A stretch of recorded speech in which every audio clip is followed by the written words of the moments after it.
প্রত্যেকটি গুনাহ হচ্ছে নিজের জীবনে পাপের অনুপ্রবেশের দরজা।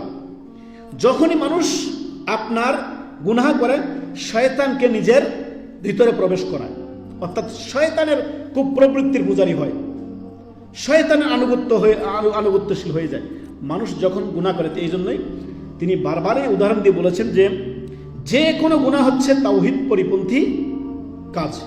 প্রত্যেকটি গুনাহ তাওহীদ পরিপন্থী কাজ। কেমনে? গুনাহ করলে তাওহীদে ঘাটতি হয়। কি হয়? তাওহীদে ঘাটতি হয়। অতএব গুনাহ থেকে বেঁচে থাকুন। কেননা আপনাকে এই কথা সর্বদা মনে রাখতে হবে যে ওহুয়া সামিউল বাসির, আল্লাহ সর্বদা আপনাকে শুনেন এবং দেখেন।